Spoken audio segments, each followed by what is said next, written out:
پچھلے آپ سمجھے 2 دہائیوں تک افغانستان کے اندر مصباح ہم دیکھتے ہیں کہ ایک انٹرنلی ایک بہت بڑی وار فیئر چلتی رہی. اس میں پہلے رشینز آئے اور پھر امریکنز آئے اور پھر وہاں پہ ایک قتل عام وہاں پہ بھی ہوا ہے بہت بڑا, اور وہ ہو رہا ہے جاری وہاں پر بھی. تو بڑے عرصے کے بعد جب یہ امریکن فورسز نکلی ہیں, آپ یہ سمجھے ایکسٹرنل فورسز نکلی ہیں, تو پھر جا کے کہیں تھوڑا سا معاملات درست سطح پر آئے. لیکن وہ پھر یہ ہے کہ وہاں سے توجہ ہٹا کر پاکستان کے اندر جو ہے اس کو اب شفٹ کیا جا رہا ہے, اس وار فیئر کو یا اس وار کو یا اس وار کا جو میدان ہے اس کو. تو اس کو اتنی آسانی سے نہیں اس کو کیا جا سکتا. دیکھیں پورا ایک ملک ہے نا, یہ کون سی ایسی بات ہے کہ یہ ایک آدھا کو کیمپ ہے تو ہم اس کو روک لیں گے. پھر وہاں پر جب وہ ٹریننگ لے کے آتے ہیں تو وہاں جو بھی ہے پاکستان کی حکومت تو نہیں ہے وہاں پہ, وہاں تو ایک اور حکومت ہے, افغانستان کی حکومت ہے. اور افغانستان کی حکومت جب ان کا بھی کوئی کنٹرول نہیں ہے. یہاں ہم دیکھتے ہیں کہ ایک لمبے عرصے تک یعنی تقریباً 1 دہائی تک 2 دہائیوں تک مختلف فورسز جس کے اندر نیٹو بھی تھی, امریکنز بھی تھے, رشین بھی تھے, وہ وہاں پر رہے. لیکن وہ وہاں کے جو آپ سمجھے کہ جو وار کے اندر ملوث ایلیمنٹس ہیں اس کو کنٹرول نہیں کر سکے. ان کو مختلف بیکنگز ہیں. اچھا کولڈ وار کی اور اس کے بعد کی جو بڑی طاقتوں کی سر جنگ ہے یا ان کی جو پراکسی وار ہے وہ بھی اس سرزمین پہ لڑی گئی ہے. تو کوئی گروپ کسی کا سپلنٹر گروپ ہے تو کوئی کسی کا سپلنٹر گروپ ہے, کوئی کس کے پیچھے کوئی قوت ہے انٹرنیشنل تو کسی کے پیچھے کوئی اور قوت ہے. کہیں امریکہ آپ کو سپورٹ کرتا نظر آئے گا تو کہیں انڈیا انوالو ہے تو کہیں اسرائیل انوالو ہے. سو افغانستان جب تک وہاں پیس نہیں آتا, افغانستان کے اندر یہ گروپ جو ہے ان کا کلا کما نہیں ہوتا. یہ کہنا کہ جی پاکستان کے اندر نہیں ہوگی تو میرا خیال ہے یہ خارج از مکان ہے, امکان ہے کہ اگر آپ یہ جو بات کرتے ہیں. ہاں ایسے صاحب چونکہ آپ کہہ رہے ہیں کہ یہ تو اس پہ اس طرح جو ہے وہ اتنی جلدی یا پھر اس کے تحت جو ہے وہ قابو نہیں پایا جا سکتا, کیونکہ کہیں پہ انڈیا ملوث ہوتا ہے اور کہیں پہ جو ہے وہ امریکہ موجود ہوتا ہے, شامل ہوتا ہے. صاحب بارڈر کو سیل کر دینا مسئلے کا حل ہے؟ نہیں, بارڈر سیلز نہیں ہو سکتے. پہلے آپ سمجھے آپ کو زیادہ سے زیادہ سیل کیا کریں گے, خاردار ایک تار لگا دیں گے, یہی سیل ہے نا. تو وہ تو دیکھیں کسی نے جب انفلٹریشن کرنی ہے تو وہ کاٹ کے بھی آ جاتے ہیں. صحیح. اور ہر وقت اتنی لمبی جو ہے جو آپ کی ایک پوری سرحد ہے تو یہ تو مین ٹو مین تو نہیں ہو سکتا کہ پوری سرحد پہ ہر وقت 2 فوجی کھڑے ہوں یا 7 کھڑے ہوں. وہ تو ہوتا ہے کہ وہاں آپ کے وہاں پہ کیا کہتے ہیں کہ نگرانی ہو رہی ہوتی ہے, وائر بھی لگا دی جاتی ہے, لیکن پھر بھی انفلٹریشن جو ہے واقعات ہوتے رہتے ہیں. یہ کہنا کہ جی بالکل سیل کر دی جائے, کوئی ایسی دیوار کھڑی کر دی جائے کہ جناب ادھر سے ادھر کوئی نہ ادھر سے, تو ایسا نہیں ہوتا. تو میرا خیال ہے اسی چیز کی جو انسانی میں سمجھتا ہوں ایک کمزوری سمجھ لیں اس کو, یا آپ انسان ایک خاص حد تک ہی کسی چیز کو کر سکتا نا. تو یہ چیزیں جو ہے نا ہوتی رہتی ہیں. اب یہ ہے کہ اس میں یہ ہے کہ آپ جب زیادہ چیک کرتے ہیں تو اس میں کمی آ جاتی ہے, کم چیک کرتے ہیں تو پھر ذرا ہے کہ وہ اس میں زیادہ بڑھ جاتے ہیں. پھر سمپلی آپ یہ دیکھیں صرف خیبر پختونخوا نہیں ہے, بلوچستان کی پوری سرحد دیکھیں, ڈیورنڈ لائن پوری جو ہے نا یہ تقریباً 2000 کلومیٹر کی ڈیورنڈ لائن ہے, اس سے زائد کی ہے تقریباً. تو یہ پوری ڈیورنڈ لائن آپ لے لیں اور باقی بھی ایریا سارا لے لیں تو یہ بہت بڑی پٹی ہے. تو اس کو روکنا یہاں سے انفلٹریشن کو اتنا آسان ہے, اب تمام کاوشیں بھی کر لیں, کوششیں بھی کر لیں تو یہ ممکن نہیں ہے. ٹھیک ہے, تو سمپلی یہ کہنا کہ جی نا وہاں پر آپ کوئی بارب وائر لگا دیں گے یا کوئی دیوار کھڑی کر دیں گے, اول تو دیوار آپ نہیں کھڑی کر رہے, بارب وائر ہی لگا رہے ہیں, تو اس کے اندر سے آنا کوئی اتنی بڑی بات نہیں ہوتی. تو ایسا سب جو اسلحے کی اسمگلنگ ہے, اسلحہ بھی تو اسمگل ہو کے آ رہا ہوتا ہے نا. یہ بات آپ کی ٹھیک ہے, لیکن اچھا اب اس میں تو دیکھیں مصباح یہ نہیں ہے کہ جو آپ کے نون پوائنٹس ہیں, جیسے آپ کے پشاور کے ساتھ اگر آپ جاتے ہیں افغانستان سرحد کی طرف تو وہ والا پوائنٹ ہے, یا بلوچستان کے کوئی پوائنٹس ہیں, تو وہاں سے اب ضروری نہیں کہ نون پوائنٹ سے آپ کی اسمگلنگ ہو رہی ہو. میں نے آپ سے کہا نا انفلٹریشن جب ہوتی ہے تو اس وقت بھی وہ آ جاتے ہیں وہاں سے. مثلا میں نے تو یہ بھی دیکھا گدوں پہ رکھ کے وہ ویپنز جو ہیں وہ چھوڑ دیتے ہیں. گدا خود ہی سے افغانستان سے چلتا ہے, مختلف پہاڑی راستوں سے ہوتا ہے, وہ آ کے ادھر پاکستان میں جو بندہ ہوتا ہے جس کو ڈلیوری اس کے پاس خود ہی پہنچ جاتا ہے, کوئی بندہ نہیں اس کو کر رہا, وہ پہنچ جاتے ہیں, ان کو سکھایا جاتا ہے. تو بہت ساری ایسی چیزیں ہیں کہ جس میں میرا خیال ہے ہماری ریاستی ادارے بھی کوشش کرتے ہیں, لیکن ایون دین یہ چونکہ بڑا پورس سا بارڈر ہے تو وہاں اس طرح کے انسیڈنٹ ہوتے رہتے ہیں, اسلحہ آتا رہتا ہے. بہرحال آپ کو جیسے جیسے ریک اپ کرنی ہوتی ہے آپ نے ساری چیزوں کو, مزید آپ نے بڑھانا ہوتا ہے, تو میرا خیال ہے وہ ایفرٹس ہونی چاہیے. صاحب سمجھتے ہیں کہ جب تک اسلحے کی روک تھام کو یقینی نہیں بنایا جائے گا تو اس وقت تک تو پھر پرابلمز اس طرح تو حل نہیں ہو سکتی. دیکھیں سمپلی اسلحہ بھی ضروری نہیں ہے کہ اسلحہ جی وہاں سے آ رہا ہے, وہ تو آ رہا ہے آلریڈی اتنا آ چکا ہوتا ہے اور یہاں پہ بھی اویلیبل ہوتا ہے, اور جو آپ کے ٹیررسٹ گروپس ہوتے ہیں انہوں نے یہیں آپ دیکھیں نا کراچی کے اندر ہم نے دیکھا کہ جب وہاں ٹیررزم بڑے عروج پر تھی, دہشت گردی بڑی ہو رہی تھی, تو قبرستانوں سے اسلحہ مل رہا تھا, دبایا جاتا تھا, جب یوز کیا جاتا. تو اس طرح آپ کی جب رشین وار ہوئی ہے اور اس کے بعد افغانستان کے اندر امریکنز گھسے ہیں یا نیٹو فورسز گھسی ہیں, تو نہ صرف ان کے علاقوں میں بلکہ ہمارے علاقوں میں بہت سارا اسلحہ شاید زیر زمین بھی موجود ہے جسے پھر وہ یوٹیلائز کرتے ہیں, اور پھر ویسے بھی ہینڈلرز جو کرتے ہیں وہ کسی نہ کسی انداز میں جو اسلحہ ہے وہ پہنچا ہی دیا جاتا ہے. اسلحے کا پہنچنا دیکھیں نا, آپ اگر آج بھی لاہور کے اندر کسی کو انلیگل ویپن چاہیے تو وہ باڑے سے یہاں پہنچ جاتا ہے, آپ نے وہاں جا کے پیمنٹ کرنی ہے, لوگ پہنچا جاتے ہیں. تو بہرحال یہ چیزیں ہوتی ہیں, ان کو کم کیا جا سکتا ہے, لیکن بہرحال یہ واقعات بتاتے ہیں کہ اس وقت پاکستان کے خلاف کوئی چھوٹی قوتیں نہیں ہیں بلکہ ایک انٹرنیشنل سازش چل رہی ہے, ایک گریٹ گیم ہے جس میں پاکستان کو ٹارگٹ کیا جا رہا ہے. اس میں سب سے بڑی قوت تو آپ کے ہمسائے ممالک ہیں, ان کی اپنی پالیسیز ہیں جس کے اندر خاص طور پہ انڈیا ہے. اب انڈیا کے اگر ٹریننگ کیمپ جو ہیں افغانستان کے اندر ہے تو آپ اندازہ کر لیں نا کہ وہ پاکستان کو کس طرح ڈسٹرب کرنا چاہتے ہیں. تو پوری ایک قسم کی وار ہے, اسے پراکسی وار کہتے ہیں, یعنی انڈیا بھی اس وار کو لڑ رہا ہے, افغانستان کے اندر گروپس بھی لڑ رہے ہیں, اور وہ کیا ہے کہ پورا ایک انڈیا پوری سپورٹ کر رہا ہے افغانستان کے اندر کہ پاکستان کے اندر انفلٹریشن ہو, دہشت گردی کی کاروائیاں ہوں. اسی طرح اے پی ایس کا جو واقعہ ہے یہ بھی افغانستان کی طرف سے کیا گیا, جیسے آپ نے خود پروگرام کے شروع میں کہا کہ جو افغانستان سے کیا گیا. اب اس میں یہ دیکھیں کہ بعد میں پتہ چلا کہ کچھ نیوز یہ بھی آئیں کہ بعد میں عمر نامی اس میں بندہ تھا جو اس میں مین ایک ماسٹر مائنڈ بھی تھا, یا اس نے اس میں انوالومنٹ بھی تھی, وہ دہشت گرد تھا, وہ بعد میں پتہ چلا جی کہ وہ ڈرون حملے میں, امریکن ڈرون حملے میں افغانستان میں مارا گیا. یہ بھی نیوز تھی کہ بہت سارے اس میں جو لوگ شامل تھے وہ افغانستان میں مارے گئے, یا پھر بعد میں ہماری سیکورٹی فورسز نے ان کو آپریشن کر کے ختم کیا. تو بہرحال یہ بہت بڑا سانحہ تھا, آج اسے یاد کرنا چاہیے. ایک تو یہ ہے کہ جو اس میں جن کی جانیں گئیں اللہ تعالیٰ ان کی ارواح کو کروٹ جنت الفردوس میں اعلیٰ مقام عطا فرمائے, ان کی آخرت کی منزلوں کا آسان فرمائے, ان کے لواحقین کو صبر دے. ظاہری بات ہے جو بچہ چلا گیا اس کے والدین کو بس اللہ پاک ہی صبر دیں, ورنہ کوئی ماں اپنے بچے کو تو نہیں بھول سکتی, نہ کوئی باپ اپنے بچے کو بھول سکتا ہے. وہ معصوم سے بچے تو وہ تو پڑھنے گئے تھے, انہیں تو پتہ نہیں تھا ان کے ساتھ کیا ہو جائے گا. اور جو زخمی بھی ہو گئے وہ ایک بہت بڑا ٹراما ہے, بہت بڑا ایک زخم ہے, بہت بڑا ایک سانحہ ہے جو لوگوں کے ہانٹ کرتا ہے آج بھی مائنڈ کو کہ وہاں ہوا ہے. لیکن بہرحال اس کے بعد ریاست نے جو پالیسی اپنائی, کیونکہ اس سے پہلے یہاں ڈیبیٹ ہو رہی تھی کہ جناب طالبان جو ہیں گڈ طالبان اور بیڈ طالبان کی بات ہوتی تھی کہ جناب کوئی اچھے بھی طالبان ہیں, ایسے صاحب ان کو بھی کیٹیگرائز کیا گیا تھا نا, کیٹیگرائز کیا گیا. لیکن اس واقعے کے بعد پھر ہوا ہم کہ ایک یونیفارم قسم کی پالیسی آئی جس میں نہ کوئی اچھے طالبان تھے نہ کوئی برے طالبان تھے, بلکہ دہشت گرد قرار دے کے پھر ان کے خلاف آپریشن ہوئے. اسٹیٹ نے بڑے خوفناک آپریشن یہاں سے کیا اور ان کو یہاں سے نکالا بھی, اور بڑا عرصہ سکون بھی رہا اس کے بعد. ٹھیک ہے, لیکن یہ جو واقعات آپ کو بتاتے ہیں کہ جناب آپ کی جو لوپ ہولز ہیں سیکیورٹی سسٹم کے اندر وہ کیا کیا ہو سکتے ہیں, اور پھر یہ ہے کہ خاص طور پر معمار ہیں بچے آپ کی اس قوم کے, ان کو ہم نے کیسے ان کی حفاظت کرنی ہے اسکولوں کے اندر, کالجز کے اندر, کیونکہ اگلی نسل ہماری جو ہے سارا مستقبل ان کے پاس ہے پاکستان کا. یہ نسل تو ہے وہ کام کری ہے پاکستان کے لیے, لیکن اگلی جو نسل ہے اس کا پاکستان کا سارا انحصار ان کے کندھوں کے اوپر ہے, اور وہ بھی ایک رول پلے کر رہے ہیں اپنا, ٹھیک ہے, اور وہ پڑھ رہے ہیں. تو ان کی سیکیورٹی جو ہے وہ ریاست کی مطمئن نظر ہونی چاہیے, ان کے لیے اچھی تعلیم جو ہے ریاست کے لیے کا مطمئن نظر ہونا چاہیے. تو میرا خیال ہے ایسے سے سب تعلیمی ادارے کو نشانہ بنانا, بچوں کو شہید کرنا, اور وہ تعلیمی ادارہ جو کہ آرمی سے ریلیٹڈ ہے, اور آرمی تعلیمی اداروں کو نشانہ بنانا, پرپس دہشت گردوں کا ایک خوف راز پیدا کرنا. نہیں, وہ میسج یہی تھا نا, میسج بیسیکلی اس وقت یہ دیا گیا آرم فورسز کو کہ اگر آپ ہمارے خلاف آپریشن کریں گے, ڈرایا گیا نا کہ اگر ہمارے خلاف آپ ایکٹیویٹی کریں گے اور باز نہیں آئیں گے تو ہم آنے والی آپ کی جنریشنز کو ختم کر دیں گے, جن کے لیے آپ یہ ایفرٹ کر رہے ہیں ہم ان کو ختم کر دیں گے. اچھا, اس میں بہت زیادہ سویلین جو وہاں بچے پڑھتے ہیں زیادہ تر ہلاکتیں ان سویلینز کی فیملیز کی ہوئیں اس کے اندر. لیکن بہرحال یہ جو میسج تھا, اب یہاں تو ہے کہ آپ ڈر جاتے ہیں, لیکن اسٹیٹ نے پھر اس سے انٹیمیڈیٹ نہیں ہوئی, اسٹیٹ نے پھر اس کا رسپانس دیا بڑا خوفناک قسم کا نا, اور پھر ان کو جواب دیا گیا. لیکن بعد میں آنے والی پالیسیز دیکھیں مصباح, اس نے بڑا نقصان پہنچایا. عمران خان صاحب کے دور کے اندر ایک انٹینشنل ایفرٹ کی گئی کہ جناب وہ جو طالبان ہیں ان کو یہاں پہ سیٹل کیا جائے, ان سے کوئی معاہدے کیے جائیں کہ وہ ٹیررزم نہ کریں. اس بنیاد کے اوپر بہت سارے لوگ جو تھے ان کو معافیاں دے کر ان کو سیٹل کیا گیا. پھر یہ ہے کہ اس کے اندر کچھ ایسے لوگ تھے پی ایس کے واقعے کے اندر کہ جو بعد میں ان کے بارے میں یہ پتا چلا کہ یہ بھی ماسٹر مائنڈ تھے اور پھر یہ فرار بھی ہوئے. اچھا, اس وقت یعنی کہ ہتھیار پھینک دینا, یا پھر وہی بات آ گئی نا good Taliban and bad Taliban, وہ کر لینا, بعد میں وہ انہی کارروائیوں میں ملوث ہوتے ہیں.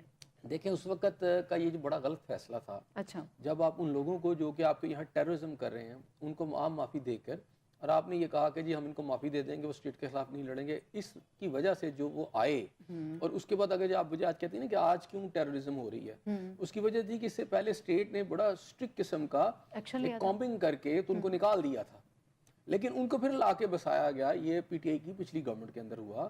فیض حمید صاحب جو تھے اس وقت وہ بھی اس کے اندر کرتا دھرتا تھے. بہرحال یہ ایک ایسا اسٹیٹ کے لیول پر غلط فیصلہ تھا جس کا خمیازہ اس وقت ہم آج ہو صاحب آپ یہ کہنا چاہ رہے ہیں کہ اٹینشنلی یہ سارا کچھ کیا گیا تھا؟ بھئی ٹینشن نہیں ہوتا نا, اس کوئی وقت ان کو اس فیصلہ چیز سوچ کا کے ادراک تھا کہ ان کو عام معافی کا اعلان کر کے یہ تو آپ کی ملکی سالمیت کے لیے خطرناک لوگ ہیں, اب یہ اسی دہشت لیے گرد اس ہیں. کے بعد دیکھیں آپ, اس کے بعد پھر آپ دیکھیں نا 9/11 آپ کا 9 مئی کے واقعات ہوئے, اور 9 مئی کے واقعات کے بعد جو باتیں سامنے آئی کہ اسٹیٹ کی طرف سے یا ISPR کی طرف سے یہ کہا گیا کہ جناب یہ جو پولیٹیکل جماعت ہے اس کے پیچھے ماسٹر مائنڈ بھی ہیں, ٹھیک ہے, اور یہ جو انہوں نے پھر یہ سارے یہاں پر GH کے اس سمیت جس کے اندر ابھی آپ نے ایک بتایا شیریں والا جو فرد جرم عائد ہو چکی ہے, تو میرا خیال ہے وہ اور خوفناک واقعات ہوئے, اور ان کے تانے بانے وہیں ملتے ہیں جو لوگ یہاں آ کے سیٹل ہوئے, کیونکہ پاکستان کے اندر جو ٹیررزم ہے ہماری بہت ساری ایجنسیز رپورٹ دے رہی ہیں کہ افغانستان سے آتے ہیں, ٹھیک ہے, اسی میں آپ کی TTP بھی جو ہے وہ بھی ادھر وہیں ٹریننگ ہوتی ہے اور وہ سارا کچھ کرتی ہے. تو ان لوگوں کو یہاں لا کے دوبارہ بسانا,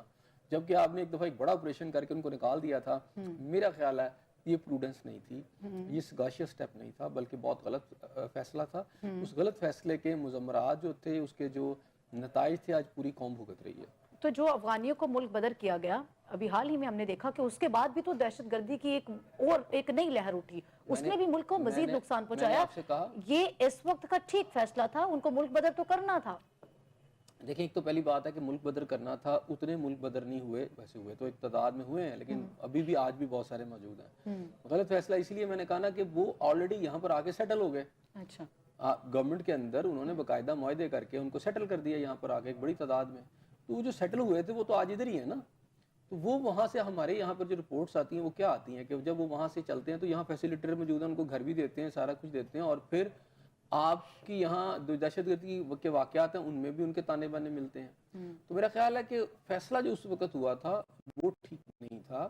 بہرحال یہ ایک ہے تو صحیح, ایک بڑی بلا ہے, دہشت گردی جس کو ہمیں ڈیل کرنا پڑ رہا ہے, اور اس کے پیچھے آپ میرا خیال ہے کہ کچھ پالیسیز بھی ہیں. غیر ملکی قوتیں یہاں پر پاکستان میں کوئی نیا کھیل کھیلنا چاہتی ہیں, لیکن اس کے ساتھ ساتھ میں سمجھتا ہوں کہ خود ہماری پالیسیز کے بھی کچھ ایسے نقائص ہیں جس کی وجہ سے یہ چیزیں جو آگے بڑھی ہیں. اس وقت کی گورنمنٹ کا یہ فیصلہ غلط تھا. احسن جہاں صاحب, نئی آنے والی حکومت نے کہاں تک کام کیا دہشت گردی کی روک تھام کے لیے؟ اور لیکن وہ تو کر ہی رہے ہیں نا. ابھی جو ٹیررزم ہو رہی ہے, اور آپ کو پتہ ہے کہ الیکشن سے قبل بہت زیادہ اس میں شدت آ چکی ہے, اور اس کو روکنے کے لیے کر رہے ہیں نا. ہوتا ہی ہے کہ ایک واقعہ جب ہوتا ہے تو ہم وہ 9 یا 10 واقعات کو نہیں دیکھتے جو روک لیے جاتے ہیں. صحیح. تو آپ کے ادارے کام کر رہے ہوتے ہیں. تنصیبات کو نقصان پہنچایا گیا تھا ابھی حال ہی میں انتخابات کے بعد بھی ہم نے دیکھا. جی بالکل, 9 مئی میں ہوا نا تنصیبات کو جو نقصان پہنچا, تو آج سزائیں ہو رہی ہیں نا. آپ فرد جرم عائد ہو چکی ہے, اور فرد جرم عائد ہو چکی ہے اس وقت کے جب اسد صاحب, کیسر صاحب نے, آج میں ان کا بیان پڑھا تھا جس میں انہوں نے کہا جی ہم مذاکرات کے لیے تیار ہیں, اور مطالبات جو PTI نے رکھے ہیں, ہم نے تو مطالبات رکھے ہیں نا, کہ جناب اس کے اندر یہ ہے کہ جناب ہمارے جو 9 مئی کے اندر جو واقعات ہیں اس کے اندر ان لوگوں کو چھوڑ دیا جائے. تو ریاست کی طرف سے جو جواب آیا, یا ریاست یا اداروں کی طرف سے جواب آ رہا ہے, یا عدلیہ کی طرف سے جواب آیا, اس میں تو فرد جرم عائد ہو چکی ہے. ٹھیک ہے, تو اس کا مطلب یہ ہوا کہ جو حکومت کی طرف سے جو کاروائیاں ہیں, اسے PTI کے خلاف سنبھال لیں یا 9 مئی کے جو ملزمان ہیں, وہ زیادہ تیز ہیں. ابھی جو فرد جرم اس سے پہلے تو بانی PTI کے حوالے سے تھی, اور اب جو ہے وہ شیریں مزاری سمیت ایسے سب مزید 9 لوگ اور بھی آ گئے ہیں. ابھی کیسر صاحب کی ہم بات کر رہے ہیں, ان کی جانب سے بھی یہی کہا گیا کہ وہ شرائط نہیں ہے, مذاکرات ہیں. PTI کو آپ سمجھتے ہیں کہ اب کوئی ایسا راستہ رہ نہیں گیا, مطلب PTI جتنے ان کے پاس کارڈ تھے وہ کھیل چکی ہے, اب بات جو ہے وہ مذاکرات کے اوپر آ کے ختم ہو رہی ہے؟ دیکھیں مذاکرات کیسے کریں, گنڈا پور صاحب کا بیان وزیر اعلیٰ, انہوں نے تو باقاعدہ اعلان بغاوت نہیں کیا, میں اس سے بھی کو بڑا اعلان اس دن کر دیا. انہوں نے کہا جی اب آئیں گے تو اسلحہ لے کے آئیں گے ہم, ٹھیک ہے, بانی PTI اجازت دے تو ہم ویپن لے کے آئیں گے, اور اب ہم جواب دیں گے ان کو سارا, ٹھیک ہے نا. میرا خیال ہے اس کے بعد اوپن وار کا اعلان کر دیا. ایک وزیر اعلیٰ کہہ رہا ہے کہ جب آئیں گے تو ہم ویپن لے کے آئیں گے, تو کس کے خلاف آئیں گے؟ ظاہری بات ہے ریاست کی فوج ہوگی, ریاست کے کی پولیس ہوگی, ریاست کے جو خفیہ ادارے ہوں گے, ریاست کی جو سول ایجنسیز, انہی کے خلاف چلائیں گے نا وہ سارا وہ ویپن جو ہے. وہ کس کے خلاف انہوں نے چلانا ہے؟ اگر یہاں کوئی اسٹیٹ روکنے کی کوشش کرے گی تو میرا خیال ہے ایک طرف آپ بیانات دے رہے ہیں کھلی بغاوت کا, کھلی سول وار کی باتیں کرتے ہیں, دوسری طرف آپ مذاکرات کی باتیں کرتے ہیں, تو میرا خیال ہے کہ یہ آگے چل نہیں سکتا, اور اس کا جواب بھی مل رہا ہے. اچھا, اس میں ایک اور خواجہ آصف صاحب نے بھی بات کی ہے, میرا خیال ہے وہ بھی تھوڑا سا اس میں وٹج ہے. انہوں نے یہ کہا کہ ہم کن کے ساتھ مذاکرات کریں.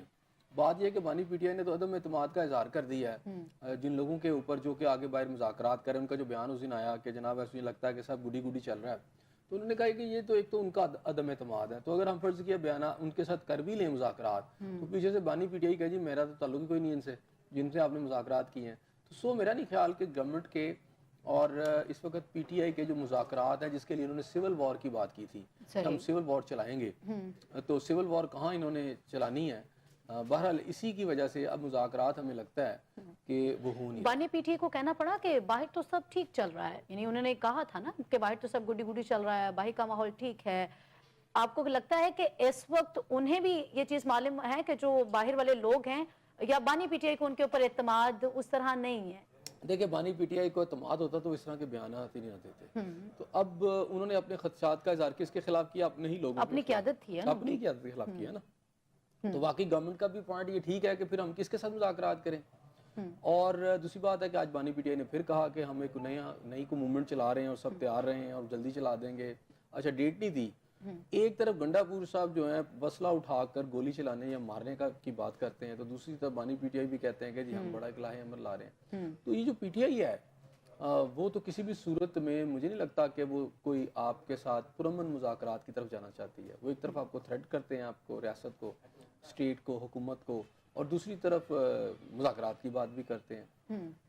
حکومت سنجیدگی کی طرف جائے گی مذاکرات کے حوالے سے, یا ابھی تو آپ کو لگتا ہے کہ یہ بھی ایک اچھا تاثر ہے دیکھیں, حکومت شیریں کے مزاری صاحبہ جو ہیں ان کے خلاف جو کچھ ہو رہا ہے اس وقت, یا فرد جرم عائد ہو چکی ہے, ریاست اس کیس کو لڑ رہی ہے عدالت کے اندر, اس کے بعد آپ کو لگتا ہے کہ ریاست کیا چاہتی ہے؟ آپ کو نظر, میرا خیال ہے مجھے تو بڑا واضح ہے کہ اسٹیٹ جو ہے وہ کسی بھی صورت میں 9 مئی کے واقعات کے اوپر پیچھے ہٹنے کو تیار نہیں ہے. اور ایسی صورت کے حال کے اندر مذاکرات آپ کیسے کریں گے؟ مجھے تو یہ نہیں سمجھ آ رہی گنڈا پور صاحب آدمی کس کے ہیں. ایک طرف آپ کہتے ہیں کہ ہم جو ہیں, گنڈا پور صاحب کس کے آدمی ہیں؟ گنڈا پور صاحب تو وکٹ کے دونوں جانب کھیل رہے ہیں نا, بہت دفعہ آپ کہہ چکے ہیں کہ وہ دونوں جانب کھیل رہے ہیں, تو وہ آدمی تو ان کے بھی ہو سکتے ہیں, آدمی وہ ان کے بھی ہو سکتے ہیں. پی ٹی آئی دیکھیں, بانی پی ٹی آئی نے رکھا تو انہوں نے, بانی پی ٹی آئی نے, یا تو اسے اظہار لا تلقی کر دینا ان سے, وہ بھی نہیں کرتے نا. اب بات یہ ہے کہ بانی پی ٹی آئی جو بھی کہہ رہے ہیں, اس کو ایک طرف آپ کہتے ہیں کہ جی مذاکرات کریں گے, نہیں کریں گے تو سول وار کا جو ہے ہم ہو جائے گی, اور پھر ہم ایک موومنٹ چلائیں گے, سول ڈس اوبیڈینس کریں گے. تو وہ سول ڈس اوبیڈینس آپ ایک طرف یہ سارا کچھ کہہ رہے ہیں, اور دوسری طرف مذاکرات کی باتیں کر رہے ہیں. تو یہ دونوں پیرلل چیزیں کیسے چلیں گی؟ ایسے میں گنڈا پور صاحب ایک ایسا دھانسو قسم کا بیان داغتے ہیں کہ جس کے بعد مذاکرات کی کوئی کسر رہ ہی نہیں جاتی, کوئی مذاکرات رہنے کی کوئی گنجائش ہی نہیں رہتی. یعنی حکومت اگر ان سنجیدہ لینا بھی چاہے مذاکرات کو, تو یہ گنڈا پور صاحب ہیں جو نقصان پہنچا رہے ہیں. ساری نہیں, اس وقت دیکھیں نا, ایک طرف خود بانی پی ٹی آئی کا بیان ایسا آتا ہے کہ گورنمنٹ کو ایک جواز مل جاتا ہے, خود گنڈا پور صاحب کا ایک ایسا بیان آیا کہ جواز مل گیا. تو باہر والی جو قیادت ہے وہ کیوں اتنی جو ہے وہ اس چیز کے اوپر ڈیم شور ہے کہ ہمیں تو کرنے ہیں؟ نہیں, شور نہیں ہے, انہوں نے کہا آج بھی, یا اس کے اوپر رضامندی, وہ کیوں رضامندی کا اظہار؟ تیار ہے مذاکرات. اسد کیسر صاحب اس سے پہلے بھی اسد صاحب کہہ چکے ہیں. ہاں, میں نے وہی کہا نا, وہ تیار تو ہیں لیکن ماحول نہیں ہے. ٹھیک ہے, ایک طرف بیان دیتے ہیں کہ جی ہم نے آپ کے, دیکھیے یہ اسی طرح کہ ایک بندے کو کوئی میں تم سے بات کرنا چاہتا ہوں, صلح کرنا چاہتا ہوں, دوسرے میں 2 بندے اٹھ کے اس کو گالیاں نکالنا شروع کر دیں, تو کیسے ہوگی صلح؟ اگر وہ یہ کہہ رہے ہیں کہ اگر مذاکرات کی میز پہ آپ نہیں بیٹھتے تو ہم سول نافرمانی کی تحریک شروع کریں گے, حکومت اس کا جو ہے وہ پریشر نہیں لے رہی کہ یہ ہو بھی جائے تو فرق نہیں پڑ رہا؟ گورنمنٹ تو مجھے ان کا پریشر لیتے نظر نہیں آ رہے. حالات پی ٹی آئی کے کس طرف پھر جائیں گے؟ بانی پی ٹی آئی جیل سے باہر ہوتے ہوئے آپ کو نظر نہیں آ رہے, سیول نافرمانی کی تحریک آپ کو کامیاب ہوتے ہوئے نظر نہیں آ رہی. بانی سمیت کتنے کچھ لوگوں پہ جو ہے فرد جرم عائد ہوئی ہے, اور آج شیریں مزاری وغیرہ پہ بھی فرد جرم عائد ہو چکی ہے. اس کے بعد پی ٹی آئی کے لیے حالات کدھر جا رہے ہیں؟ میرا خیال ہے بالکل کلیئرٹی کے ساتھ چیزیں سامنے آ رہی ہیں. ملٹری ٹرائل کی باتیں بازگشت اب پہلے سے زیادہ تیز ہو گئی ہے, اور وہ چونکہ جن کے اوپر آج فرد جرم عائد ہو گئی ہے ان حوالے سے بھی جو ہے وہ ملٹری جو ٹرائل ہے اس کی بازگشت سنائی دے رہی ہے. دیکھیں, وہ کوشش ہو رہی ہے, ٹھیک ہے نا, اور مجھے لگتا ہے کہ کچھ ایسی چیزیں ہو رہی ہیں جس سے لگتا ہے کہ یہ اس طرف چیزیں چلی جائیں گی. تو لیٹس سی.